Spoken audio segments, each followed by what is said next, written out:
Hi, I'm Dr. Sharon Wisdom. I'm in the Office of Special Education, and this is an overview of student discourse. Our essential question today is how can teachers help students engage in powerful interactions that increase student achievement? The goal is that by the end of this presentation, you'll be able to determine the next best steps in creating lessons that encourage equity, taking into account student academic needs as well as their unique learning styles and preferences through the use of student discourse. I hope that throughout the presentation, you'll find some valuable tools and tips to embed in your lessons. So what is student discourse anyway? Students and teachers share responsibility for talking and carefully planned discussion-based lessons. Students are actively involved in the learning process by developing and revising new concepts through explaining, questioning, reflecting, synthesizing, and debating. You can see more of this in our principles of instruction if you go to that website, and this comes straight from there. So, what are some examples of ways in which you encourage student discourse and collaboration in your rooms? Please take a moment to visit the website or just scan the QR code on your phones and join the Padlet discussion. If you just open your cameras and point that to this code in view, put that code in view, you'll see that it recognizes the code's connection to the website. And if you tap it, it will automatically take you to the site so you can participate. If you all do this, we should end up with a lot of different and varied ideas from a lot of really smart people that give you some ideas on the ways in which you are currently engaging students. My hope here today is that you can add to your toolbox of already great ideas and that we can share those ideas with each other as a community of educators. As you can see, I put a timer in the corner here. That's just best practice. I encourage you to use a timer. It's embedded right inside of Google Slides to time everything that you're doing within your lessons and the chunks of your lessons that you are giving to students throughout the school day. So hopefully you took a minute to pause, but some of the ideas that I anticipate you may have written on the Padlet are things like PALs, Jigsaw, Turn and Talk, Four Corners, discussion boards like Padlet and Schoology, other Kagan structures like Think, Pair, Share, Give One, Get One, Numbered Heads, and those sort of things should all be on that board, I'd imagine, which are really, really great ideas. So hopefully you guys can take from that and add to your toolbox. I do want to recognize and mention Dr. Marsha Tate. She's an author of many books, including her book, Worksheets Don't Grow Dendrites, where she explains how to use all of the strategies that you see here to engage learners. I'm pretty sure you can find her videos on YouTube, but these are all really great engagement strategies. So please look her up and check her out. She says, the person who's most active is actually growing the most brain cells, and that needs to be the students in our classroom, right? So anything that you learn while physically moving is going to be in the strongest part of your brain, the strongest memory system, which is your procedural or your muscle memory. So it's just like how we learn how to ride a bike or driving a car and how you never forget those things. So it becomes embedded in us because we are moving while doing it. So keep that in mind as you are collaborating to make great lessons for your students. A hallmark of effective differentiated classrooms is student choice and accountability. It's no longer acceptable for students to be passive participants in their own learning. Students have to be actively engaged in organizing for and advocating for and creating their most effective learning environment for themselves. It's important to remember that we have a lot of issues of there's an issue of equity. It forces us to find ways to teach things according to students' unique learning styles, their needs and preferences. If we constantly teach all students the same way and expect students to demonstrate mastery of the learning objectives, we're sadly mistaken. mistaken. And it's important to note that it's not an issue of them, but rather an issue of us. So we have to change the ways we're doing things in the classrooms, the strategies that we're using, and accommodate our students, our unique learners. Always keeping in mind that there's something that you can do to help each and every one of your students. Any mindset otherwise is offering a very narrow window for success for a limited number of students. So we want to make sure that we're broadening that. So why student discourse? Student discourse, or students talking on a topic in an academic environment, is vital to language acquisition, student engagement, higher order thinking. Ultimately, student achievement is going to increase when we have student discourse. And that's the goal, right? Student discourse can happen at any time. Student discourse happens with partners in groups, whole class, or student to teacher levels. It's important that we're introducing students to challenging texts and believing in them that they can access these texts if we are putting certain accommodations into place, if we're giving them the accessibility through different sorts of technology that can help them to access the grade level material. For example, if a student is reading below grade level, we're accessing read and write, right? We're accessing those speech to text, or text to speech rather, features, and other pieces of technology that's going to help support that learning. Are we providing visual representation for students who are ESL? So giving non-textual representation and meaning to understand what is being discussed in class is going to give students more understanding of that content and that topic. So think about that when you're creating your lessons. The first strategy that I want to give you today is called Give One, Get One, Move On. It's also known as Go-Go Mo. I thought that was really cool. This routine asks learners to activate prior knowledge and generate ideas about a topic, promote or prompt or question. So it asks learners to activate prior knowledge, generate ideas about a topic, prompt or question, and share their thinking with others to build a broader picture. So first, students are going to record a response to a topic, a prompt or question directed by the teacher. Then students are going to pass their paper to the person beside them, who will then add their knowledge on or expertise on that topic. This process is repeated until the paper is full of ideas on that same topic. So you're going to see in the example in a moment on the next slide that there are 9 boxes that must be filled. So once that paper is full, it returns to the original owner. Then students will mingle during a timed discussion with the partner. Again, adding emphasis on that timed part. Every part of your lesson should be timed out as much as possible. And just because it doesn't go according to plan, we give it another go, and then we have a better idea of how it should go the next time. So after students are engaging in this, they become an expert. I want you guys to watch this video of how this process goes, how to use this strategy in your classrooms. Take a look.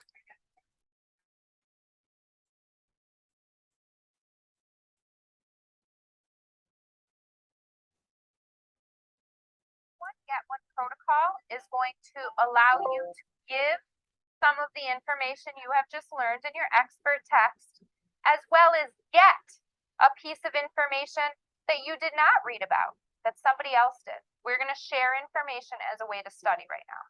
Give One, Get One, Move On, or Go-Go Mo is a protocol that allows students to share, review material that they gathered. I'm going to ask you to write one new piece of evidence you have learned about metamorphosis. Students start Go-Go-Mo by writing down one piece of evidence that they have learned or have reviewed during that class period. We're going to pass our clipboards in just a moment. around the table. Sorry about that. Piece of evidence you have learned about metamorphosis. Students start GoGoMo by writing down one piece of evidence that they have learned or have reviewed during that class period. We're going to pass our clipboards in just a moment around the table until they are completely filled with information all about the topic. Metamorphosis. Thank you. The students are required to read all the pieces of information that have been reported and add something new each time. Okay, please finish your word and switch papers again. Each person can give a piece of information, and when the students receive their paper back, they will have a worksheet full of information based on that topic. You have now a document filled with information that is going to help you study the topic of metamorphosis. And so we are going to take this one step further, and we are going to have a give one, get one bingo. We are now going to gather information from everybody in this whole room. You might want to bring along some of your text because they might help you give one. We're using the same exact worksheet, but this time you're going to interact with 9 different people in this room.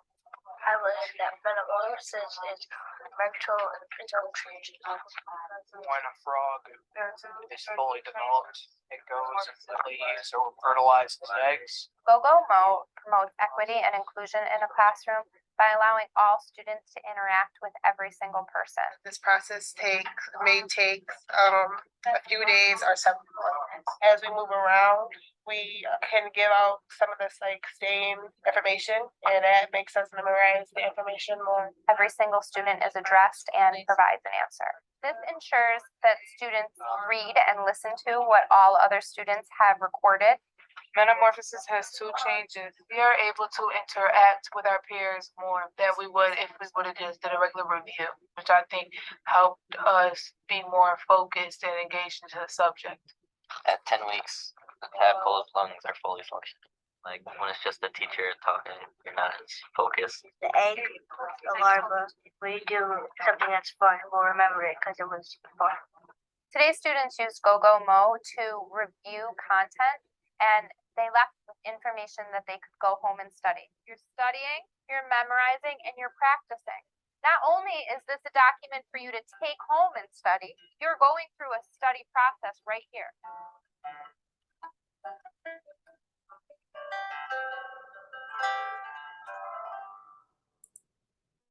As you can see, this activity is available to view again, if you'd like, on eleducation.org. Really fantastic. If you notice, the teacher explicitly explains why the activity is important and does not assume they know. Remember, this is a great strategy to use when you begin this activity every single time, as it reinforces the structured nature and responsibility students have throughout the activity. So I'd encourage you to explicitly give direction on everything you do. So the give one, get one, move on. The goal for that, students will share text-based evidence effectively and accurately. From the conversations that students have, you as a teacher can determine how effective your instruction is. These parts, patterns of insight, understanding, or strong historical reasoning, if that's the context of your curriculum. Patterns of confusion, you can find out where students are confused and address those patterns. Generating new ideas and topics and reviewing key concepts, so students are going to be able to do that. And gathering evidence in response to a text-based question. You notice that the teacher says to bring your text with you. So we really do want to encourage that students are gathering evidence from the text. Great strategy if you want to go ahead and incorporate that into your lesson. As students debrief, weave in feedback, affirm their insights, highlight the strong historical reasoning and text-based arguments that students are giving. Choose one or two misconceptions about the content to address, so don't point out everything. And then point out areas where students may want to reevaluate the ways they are connecting. The next activity is the praise question suggestion protocol. It's going to help students see the strengths of their work and consider questions and suggestions that will lead to revision and improvement. As you can see, timing is very important. You can see that there's a time next to each part of 1 through 5. So you want to make sure that that, again, is a part of your lesson plan. So for the first 2 minutes, partner 1 shares a draft of what their writing is, of whatever the writing assignment was. Partner 2 is going to offer some specific praise that focuses on specific strengths of the topic. You can provide a rubric so students know specifically what to focus on. If you offered a rubric, it would be really helpful in assisting students find specific praise and give them examples of what that looks like. Make sure students are being very specific about their praise, focusing on particular strengths and weaknesses rather than making general comments. All right.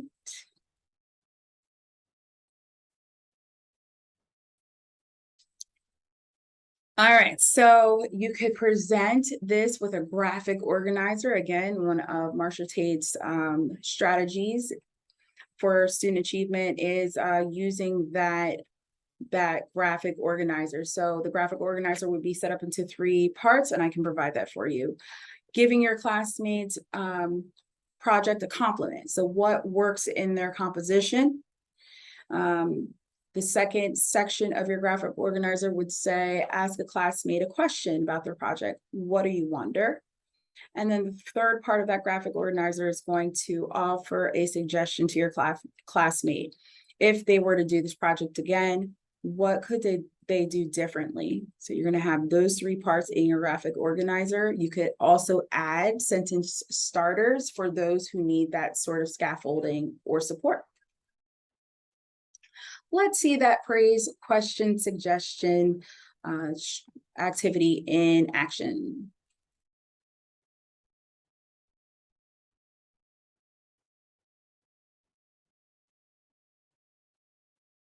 Praise question suggestion is a protocol that helps students provide meaningful feedback to each other.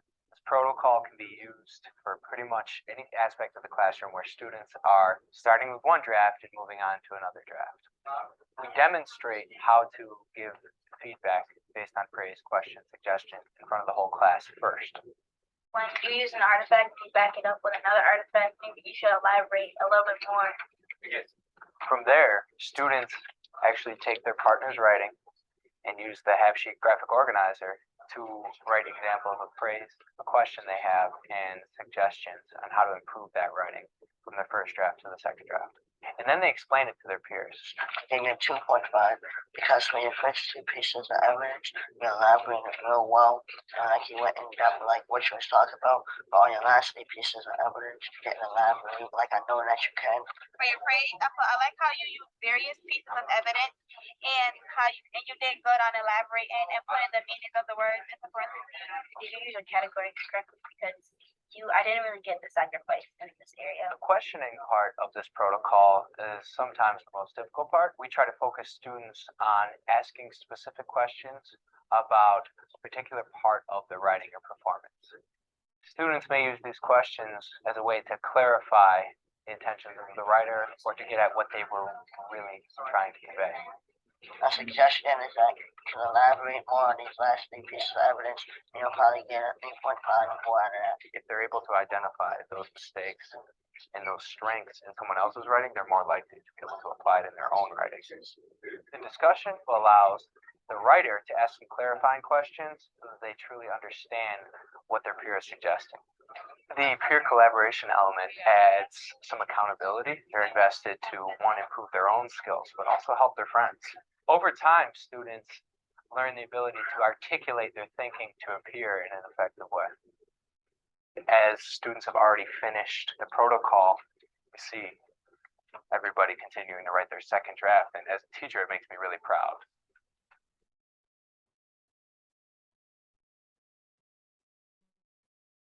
Okay, so another really effective way to promote student discourse is the praise, question, and suggestion strategy. I would encourage you to check that out, watch that video again. You can even watch it on eleducation.org. And I can provide a template for you once again. Remember to demonstrate these in front of the class first, model, and then students will be able to take off from there. You want to model everything that you're going to ask students to do first.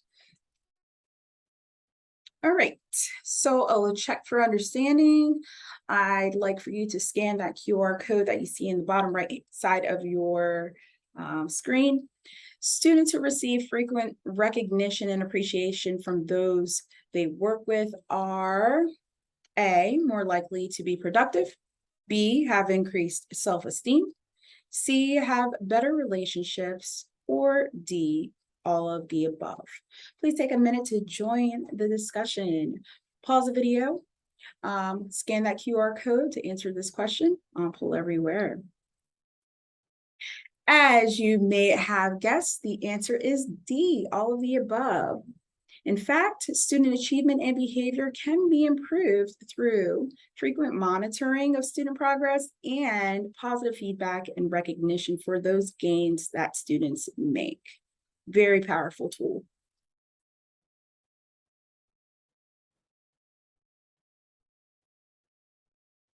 So that give one, get one, move on protocol is what we did before.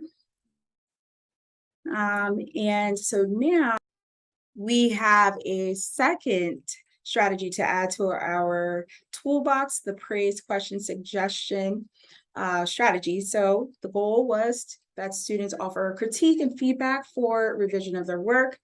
You can use this during a draft phase, help students see what's working and consider the questions and suggestions that lead to improvement. And the feedback should be beneficial to the author. So it's important to keep these aspects in mind. Explicit modeling by the teacher is necessary for this protocol to be used successfully. As students debrief, again, you want to go ahead and make sure you're weaving in feedback. The praise, question, suggestion is great for accountability. Students are not only accountable for what they are doing, but they are becoming accountable for each other. You're going to improve students' interpersonal skills, as does student discourse in general. You're going to help them improve their writing skills by using a strategy like this. They're listening to the feedback of others and they're implementing some changes to their composition. You're also going to help students be able to articulate their thinking effectively to someone else by speaking with their peers on a regular basis.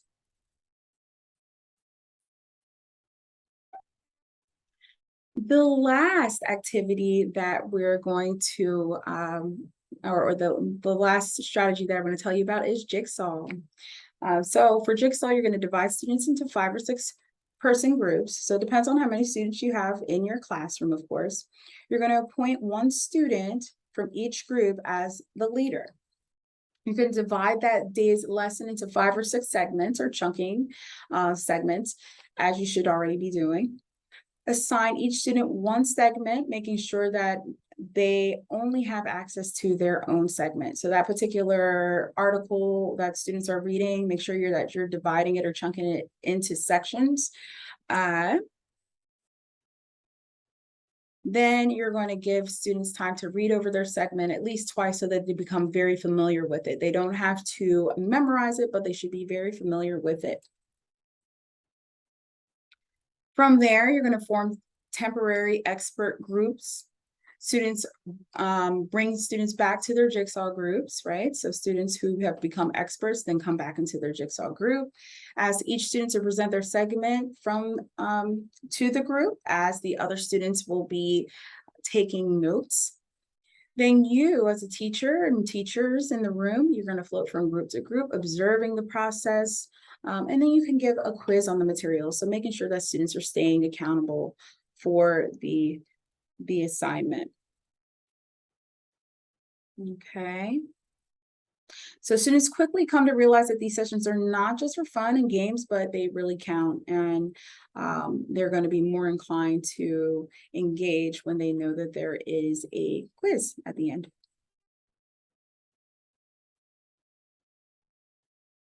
This is a shorter version of Jigsaw, just in case that was a little bit much. I have narrowed it down to 4 steps for teachers who need that, that kind of narrowed down for them. Let's check out the Jigsaw method in action.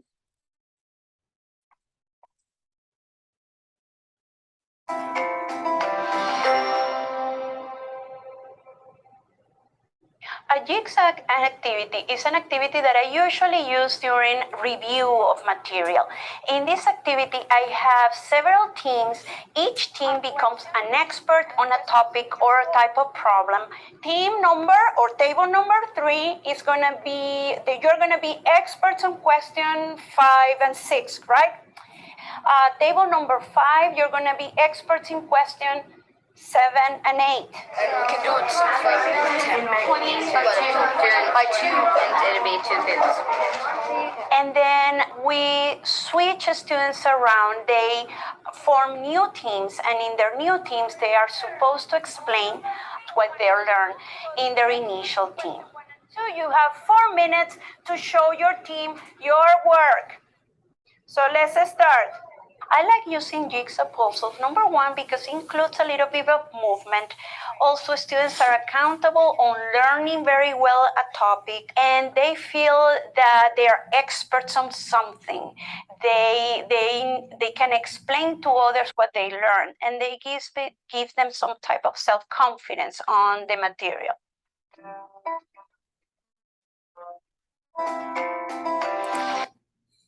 Okay, so Teacher Toolkit is going to give you access to that video, or you can just watch it again on this video. Again, I'd like for you to scan that QR code in the bottom right hand of your screen. Teachers should provide materials and resources necessary for all students to learn about their topics and become experts. Do you feel this is true or false? Pause. Go scan that QR code and engage. So the answer is true. During a jigsaw, it's important you've provided all materials and have laid out the best format for the class to run smoothly in the allotted time you have. It's important that the reading material assigned is at the appropriate instructional levels as well. So 90 to 95% reading accuracy, putting those accommodations into place for students who will need those reading supports. So that should be taking place during the planning stage. So the goal of Jigsaw is to structure meaningful conversation across a wide range of material. Benefits include building that background knowledge and comprehension on a unit of study, helping improve listening and communication and problem-solving skills. And the feedback, of course, should always be beneficial to the author. So when you're giving that feedback to students, make sure that it is beneficial, it's meaningful, it's going to help students improve the next time that they engage in a Jigsaw activity. So again, our essential question today was, how can teachers help students engage in powerful interactions that increases student achievement? Hopefully you were able to determine the next best steps in creating lessons that encourage equity, taking into account students' academic needs as well as their unique styles and preferences. And do you have to use them all at once? All of these activities at once? Do you have to put them in all of your lessons? No. Don't be afraid to try one strategy at a time and use it again and again until you get really comfortable using it. You're not going to get it overnight necessarily, or you may, and that's okay. Build your confidence in using these strategies that make for an inclusive classroom and that support all the needs of your students. Some of those strategies again were go, go, mo, praise, question, suggestion, and jigsaw. Remember to be creative, be flexible, be reflective in your approaches, understanding that one size does not fit all. And through reflection comes growth and expansion. Some tips for implementation: prepare, prepare, prepare. So co-teachers, you guys should be sitting down with each other on a regular basis to prepare your lessons together. Think through the management of the activity.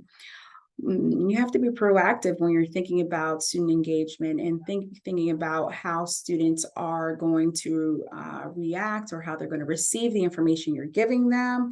That comes through building relationships with your students, right? So you're going to know better how to prepare for your lesson if you are knowing your students. So make sure you're doing those connections before content to learn more about your students.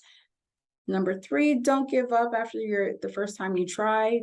These things don't always work overnight. You have to go back to the drawing board. You have to revamp some things. You have to implement some new parts to your lessons. You have to remember some things that you may have forgotten to add. That's okay. We just want you to not give up. Do not give up the first time you try. And then number 4, recognize those things that went well. Focusing on those things that went well, it's going to make you be more confident. You're going to be ready to try it again. You're going to feel better about yourself, and you're going to be able to dig right on in, and in getting students involved in the lesson. Student discourse is going to really, really up the scale on your student achievement. So please, I encourage you to try one of these 3 or some others as soon as you can. Implement these into your lesson to have a better outcome for all students. I want to thank you for today. You're going to see a QR code is here too. These are tools that you have access to encourage that student collaboration and inclusivity in every one of your lessons. Today I used Padlet and Poll Everywhere. Jamboard is also a really great one. I use these as a way for us to collaborate even during a recorded session. As long as you're pausing and going to do that, you can really engage. I feel like this training is just touching on the surface. There's so much you could do being the creative individuals that you are. There's so many other ways to engage our students. Just know that you are not alone. Please feel free to reach out to me. We can meet and chat about your goals and how I can best support you in meeting the needs of your unique learners. Thank you.